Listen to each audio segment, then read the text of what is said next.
Matt is a skinny kid with a slightly too big nose look and the filmy expression of someone who is already on his way to being very drunk. Since he's already in his t-shirt, black with a mysterious graphic of a one-eyed beaver on the front, I can only assume the puffy jacket belongs to him. "I'm cold," he whines. "It's either your shirt or your pants. You choose." Matt sighs and begins wriggling out of his t-shirt, showing off a thin back, constellated with acne. "Where's Parker?" I ask, trying to sound casual, then hating myself for having to try.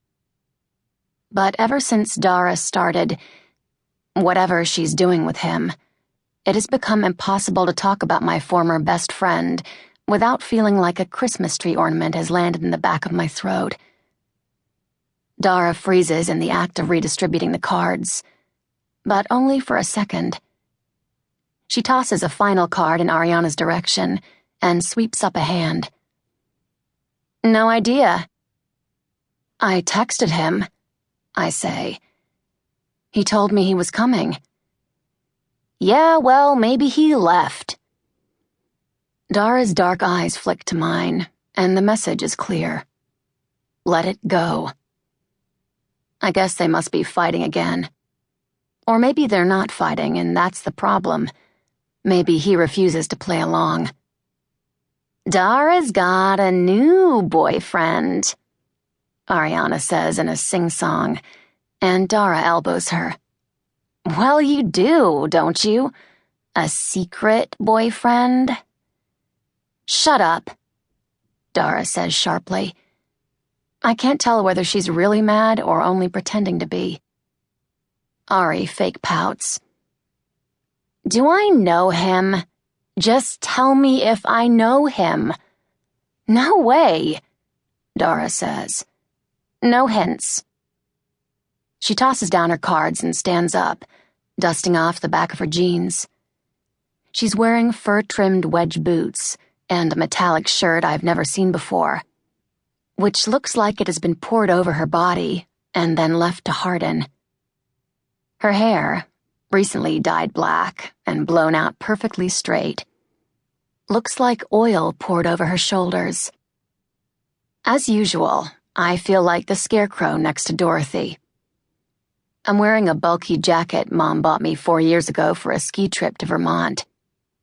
And my hair, the unremarkable brown of mouse poop, is pulled back in its trademark ponytail.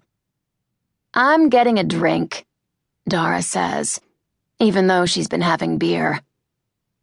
"Anyone want?" "Bring back some mixers," Ariana says. Dara gives no indication that she's heard.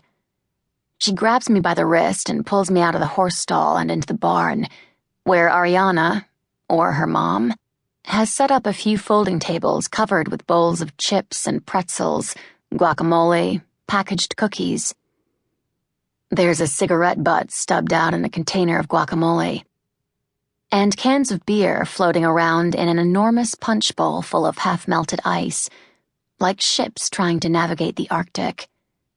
It seems as if most of Dara's grade has come out tonight, and about half of mine. Even if seniors don't usually deign to crash a junior party, second semester seniors never miss any opportunity to celebrate. Christmas lights are strung between the horse stalls, only 3 of which contain actual horses: Misty, Luciana, and Mr. Ed. I wonder if any of the horses are bothered by the thudding bass from the music, or by the fact that every 5 seconds a drunk junior is shoving his hand across the gate, trying to get the horse to nibble Cheetos from his hand.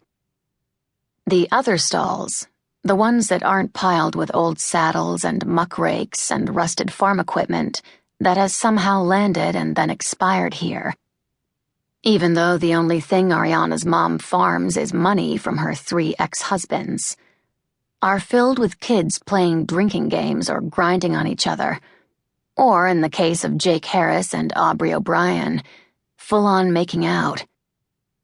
The tack room, I've been informed, has been unofficially claimed by the stoners. The big sliding barn doors are open.